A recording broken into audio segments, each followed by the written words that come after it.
नमस्कार. आज 1 मे महाराष्ट्र दिन, तसंच जागतिक कामगार दिन पण आहे. या दोन्ही दिवसाच्या सगळ्यांना मनपूर्वक शुभेच्छा. 1 मेच्या निमित्तानं एक थोडासा वेगळा विचार तुमच्यासमोर मांडावा असा एक हा प्रयत्न आहे. कोरोनाची परिस्थिती अतिशय भयानक आहे आणि उद्या 5 राज्यातील निवडणुकीचे निकाल पण समोर आहेत. एक्झिट पोलचे आकडे आलेले आहेत. या सगळ्या गदारोळामध्ये हा एक थोडासा वेगळा वाटणारा विचार, पण त्याचा विचार हा 1 मेच्या निमित्तानं झाला पाहिजे. 61 वर्ष आज महाराष्ट्राच्या स्थापनेला पूर्ण झाली, संयुक्त महाराष्ट्राच्या स्थापनेला. म्हणजे महाराष्ट्राची 61 आहे आता. तो विचार असा आहे की संपूर्ण देश, भारत देश हा 135 करोड लोकांचा हा देश. भारत स्वतंत्र झाला तेव्हा 550च्या वरती संस्थानं, 565 567 असा काहीतरी तो आकडा आहे. म्हणजे आज जितके जिल्हे आहेत तितके छोटे छोटे अशी ही संस्थानं होती, वेगवेगळी राज्य होती. शिवाय इंग्रजांच्या ताब्यातला प्रदेश वेगळा. मग तुम्ही त्या तुलनेमध्ये जर आज विचार केला तर आज एकूण 28 राज्य आणि 8-9 केंद्रशासित प्रदेश. मग असं लक्षात येतं की तेव्हा स्वातंत्र्य मिळालं तेव्हा कमी लोकसंख्या असतानाही इतकी संस्थानं होती. म्हणजे वेगवेगळ्या पद्धतीनं स्थानिक पातळीवर का होईना पण छोटा मोठा कारभार चालायचा. आणि आज मात्र आपण इतक्या मोठ्या प्रचंड लोकसंख्येला 28 राज्यांमध्ये आणि 8-9 केंद्रशासित प्रदेशामध्ये बांधलेलं आहे. दुसरं एक मी तुम्हाला समांतर उदाहरण देतो अमेरिकेचं. अमेरिकेची लोकसंख्या आपल्या 5 पट कमी आहे. 30-35 करोड फक्त लोकसंख्या आहे. तिथे राज्य आहेत 50. आणि भारतामध्ये 135 करोड लोकसंख्येसाठी राज्य किती आहेत तर ती जेमतेम 28. मुद्दा असा आहे या सगळ्यातून ज्याचा आपण आता विचार केला पाहिजे. आणि आपण पहिले फक्त महाराष्ट्रापुरता करूयात आज 1 मे असल्यामुळे. वेगळा विदर्भाचा जेव्हा विषय निघतो तेव्हा सगळ्यांना असं वाटतं की हा काहीतरी महाराष्ट्रद्रोह आहे, की लगेच मग संयुक्त महाराष्ट्रासाठी 105 हुतात्म्यांनी कसे बलिदान दिले आणि मुंबई काय कोणाच्या बापाची नाही, आम्ही जाऊ देणार नाहीत, अशा सगळ्या अस्मितेच्या तलवारी निघतात आणि मूळ विषय बाजूला राहतो. छोटी राज्य ही केली पाहिजेत, झाली पाहिजेत, हा अस्मितेचा विषय नाही. हा प्रशासनिक सोयीचा विषय आहे. तंत्रज्ञानाच्या दृष्टीनं आता काही नवीन मांडणी आवश्यक आहे.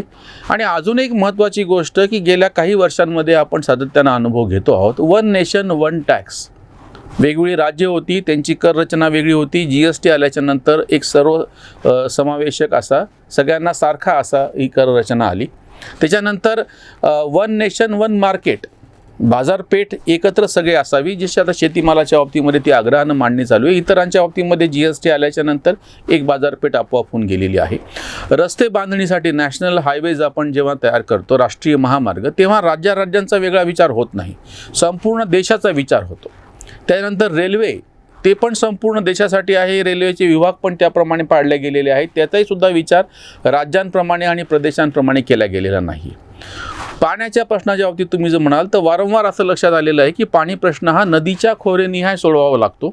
एखाद्या राज्याच्या अंतर्गत, पुन्हा फक्त राज्याचं नाही, जसं नाशिक म्हणणार पाणी सोडणार नाही आणि औरंगाबाद म्हणणार पाणी कसं देत नाहीत, अशी जी भांडण होते, हे काय फक्त राज्यामध्ये कर्नाटक आणि तामिळनाडूमध्ये जसं कावेरी नदीवरून वाद झाला होता, किंवा पंजाब आणि हरियाणामध्ये जेव्हा जसं नदीच्या पाणी वाटपावरून भांडण झालं होतं, असं राज्य न राहता राज्याच्या अंतर्गत पण भांडणं आहेत. त्यामुळे पाण्याचा पण प्रश्न आपल्याला असा हा राज्याचा विचार करून चालणार नाही, नदी खोरं पूर्ण कसं आहे त्याचा विचार करावा लागेल. त्यानंतर अजून एक समस्या आता समोर आलेली आहे की काही वेळा पूर येतो, खूप पाणी येतं, काही ठिकाणी खूप पाऊस पडतो आणि काही ठिकाणी पडत नाही. अशा वेळी एका नदी खोऱ्यातून पाणी उचलून दुसरीकडे नेणे, त्याच्यामुळे नदीजोड प्रकल्प हा पूर्णपणे भारतामध्ये जरी शक्य नसला तरी 2 ते 3 भागांमध्ये करून, म्हणजे उत्तर भारतामध्ये वेगळ्या पद्धतीने, ईशान्य भारतामध्ये वेगळ्या पद्धतीनं आणि दक्षिण भारतामध्ये वेगळ्या पद्धतीनं. म्हणजे तुमच्या असं लक्षात येईल की 50-70 वर्षापूर्वी स्वातंत्र्याच्या काळात आणि थोडंसं नंतर जे प्रश्न आणि जी आव्हानं समोर होती आणि त्याप्रमाणे आपण राज्यांची रचना केलेली होती. म्हणजे मराठी भाषिक प्रदेश वेगवेगळ्या राज्यांमध्ये विखुरलेले होते. याहीपेक्षा त्या ठिकाणी, जसं उदाहरणार्थ ज्या ठिकाणी मी बोलतो आहे औरंगाबादमधून, हा प्रदेश हा हैदराबाद राज्यामध्ये होता आणि तिथे मराठी, तेलुगू, कन्नड, त्याच्यानंतर उर्दू आणि हिंदी अशा 5 भाषा बोलल्या जायच्या. आणि त्यामुळे आपल्या भाषेवर अन्याय व्हायचा म्हणून आपण म्हणलो की एक भाषा असावी आणि सगळे मराठी भाषिक एकत्र आले. किंवा विदर्भामध्ये हिंदी आणि मराठी बोलले जायचं, किंवा उत्तर महाराष्ट्राचा जो प्रांत आहे तो तुम्ही लक्षात घ्या. असं वेगवेगळ्या ठिकाणी वेगवेगळ्या भाषा होत्या म्हणून मराठी भाषिक प्रदेश एकत्र आला. पण आता तुम्ही जर ह्याचे वेगवेगळ्या पद्धतीनं जर विभाग करणार असाल, तुकडे हा शब्द वापरला जातो, लगेच सगळे म्हणतात की महाराष्ट्राचे तुकडे होऊ देणार नाही. मी त्याला सोपा शब्द वापरतो, विभागणी. आणि ती कशासाठी तर लक्षात घ्या, म्हणजे असं म्हणलं की लगेच काही जण एक सरधोपट असा प्रश्न विचारला जातो की महाराष्ट्र जर तुकडे केले, विदर्भ वेगळा केला, मराठवाडा वेगळा केला, खाणार काय?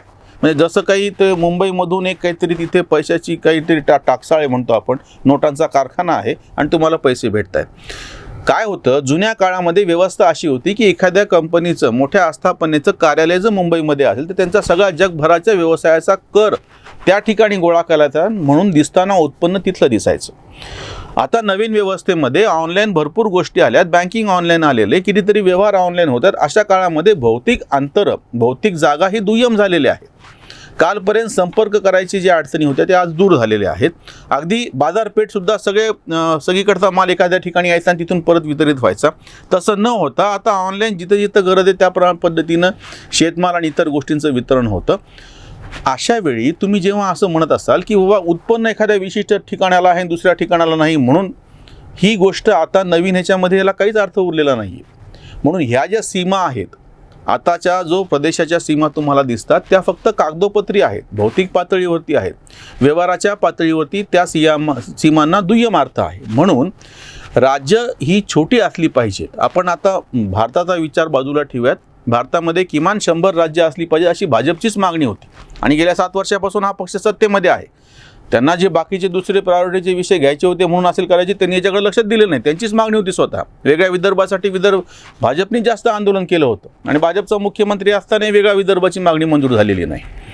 महाराष्ट्राचा आपण विचार करूयात की महाराष्ट्रामध्ये जे महसुली विभाग आहेत त्या अनुषंगानं जर आपण काही रचना करू शकलो, म्हणजे उदाहरणार्थ नागपूरचं सगळं एक, नागपूर आणि अमरावती 2 महसूल विभाग आहेत वस्तुतः, पण ते एकत्र करून पूर्ण विदर्भाची जी मागणी आहे आणि त्याची एकूण खासदारांची संख्या 10 आहे.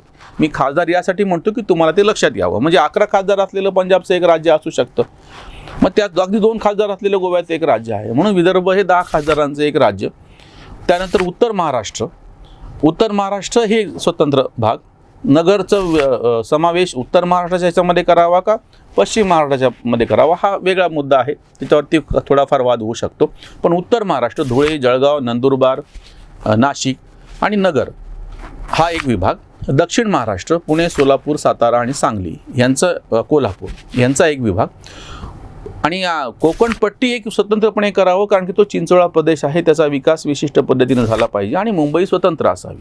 असे महाराष्ट्राचे 6 पद्धतीनं विभागणी करून अशी छोटी राज्य निर्माण केली जावी.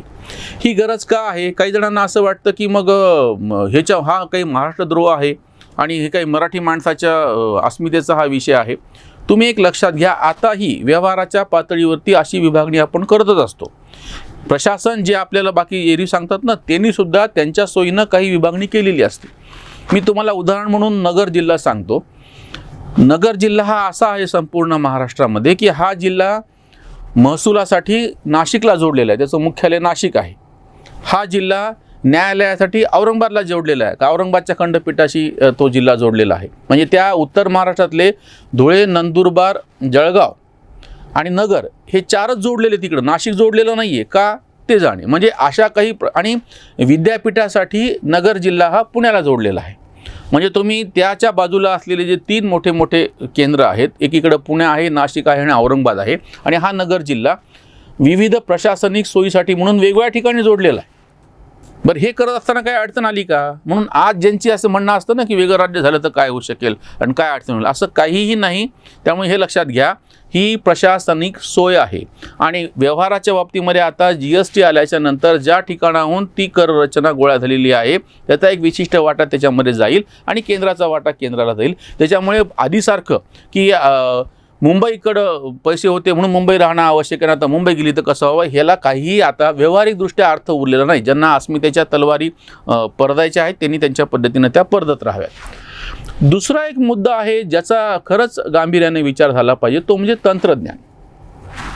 प्रशासन आता जे जुन्या पद्धतीचं होतं की एक मंत्रालय असायचं, त्या ठिकाणी एवढा मोठा डामडोल असायचा किंवा एखादं मोठं कार्यालय असायचं शासकीय, मग त्या शासकीय कर्मचाऱ्यांचे दौरे व्हायचे, मग त्यांचे जाणे येणं, मग त्या सगळ्या गोष्टी, त्याच्यावरती होणारा खर्च, म्हणजे प्रशासनाच्या पातळीवरचा एक प्रचंड मोठा खर्च, प्रचंड मोठा डोलारा असा उभा केला जायचा राज्य म्हणजे. माझं असं म्हणणं आहे की आधुनिक काळामध्ये आता एखादं आपण राज्य करतो आहोत तेव्हा हे सगळं बाजूला ठेवा.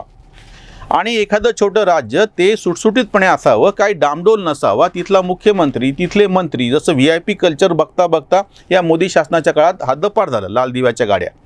तसंच आता नवीन म्हणजे आता हे जे 6 विभाग म्हणजे एक महाराष्ट्र आहे त्याचे 6 राज्य व्हावेत असं जेव्हा मी म्हणतो, तेव्हा ते जसं एक मुंबईचं मंत्रालय तसे 6 मंत्रालय असावेत, जसं एका मुख्यमंत्र्याचा डामडोल आहे तसे 6 मुख्यमंत्री असं अपेक्षित नाही. हे नवीन राज्य सुटसुटीत पद्धतीनं असावं, तिथली नोकरशाही अवास्तव वाढलेली नसू नये. नोकरशाहीला आम्ही स्वतंत्रतापूर्ण मांडणीमध्ये बांडगुळ असं म्हणतो की ती अनावश्यक आहे, उत्पादक नाही आहे, ती किमान असावी. त्याच्यामुळं नवीन जेव्हा राज्य होईल तेव्हा ते राज्य म्हणजे मुंबईची जी प्रशासनिक व्यवस्था आहे त्याचे 6 तुकडे असू नयेत. म्हणजे या ठिकाणचं काहीतरी प्रचंड मोठं मंत्रालयाच्या नावाखाली औरंगाबादला एक इमारत उभी राहिलेली आहे, नागपूरला तर आधीच आहे, किंवा त्या उत्तर महाराष्ट्राचं राजधानी तुम्ही नाशिक करणार असेल तर नाशिकला काहीतरी उभं राहिलेली आहे, पश्चिम महाराष्ट्राचं पुणे करणार असेल तर पुण्याला उभी करण्यात आलेली आहे, आणि काय कोकण विभागाचं जर आपण रत्नागिरीला करणार असू तर रत्नागिरीला काहीतरी प्रचंड मोठी इमारत उभी राहिली मंत्रालयाची, असं नाही. त्याच्यामुळे प्रशासनाच्या पातळीवरती सोय ठरावी म्हणून सुटसुटीतपणा असावा. आणि शेवटचं जे कारण आहे त्याच्याकडे मला तुमचं लक्ष वेधायचं आहे. कोरोनाच्या काळामध्ये एक प्रश्न असा निर्माण झालेला होता की जेव्हा अशी काही एखादी आपत्ती येते तेव्हा ती कशी सांभाळावी हिची नेहमीच अडचण येते. आणि अशा वेळी जेव्हा मोठा प्रदेश असेल तर त्याला तोंड देता देता मुश्किल होती, हे आपण बघत आलेलो आहोत.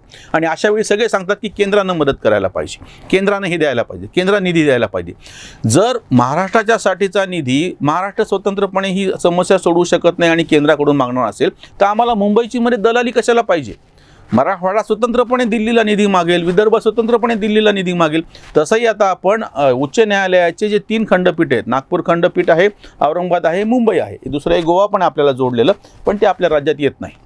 मग हे 3 केले. आता म्हणजे समजा उदाहरणार्थ हे औरंगाबादची गोष्ट आहे की न्यायाच्या पातळीवरती इथून जे काही निकाल मिळेल त्याच्या विरोधामध्ये जायचं असेल तर तो माणूस सरळ दिल्लीला जातो ना, त्याला मुंबईला जायची गरजच नाही. अशा पद्धतीनं जर एक सुटसुटीतपणा प्रशासनामध्ये आला तर एक बोजड जे होऊन बसलेलं आहे, खर्चिक होऊन बसलेलं आहे, त्याचा विचार आपल्याला करावा लागेल आणि ते कमी करावं लागेल. आणि ही नवीन काळाची आवश्यकता आहे. 1 मेच्या पार्श्वभूमीवरती महाराष्ट्र, आपण एकूण देशाचाच विचार केला पाहिजे, पण 1 मे असल्यामुळे आपण महाराष्ट्राचा विचार करतोय. महाराष्ट्राची 6 स्वतंत्र, छोटी, सुटसुटीत, कार्यक्षम आणि आधुनिक तंत्रज्ञानयुक्त जर अशी राज्य झाली तर त्याचा जास्त फायदा होऊ शकेल मराठी माणसाला. आणि मराठी माणसाचे जे वेगवेगळे त्याच्यामधले पैलू आहेत, उद्योग असो, कला असो, साहित्य असो, संगीत असो, त्यांना अजून चांगली गती मिळू शकेल अशी आशा वाटते. महाराष्ट्र दिनाच्या परत एकदा सगळ्यांना मनपूर्वक शुभेच्छा.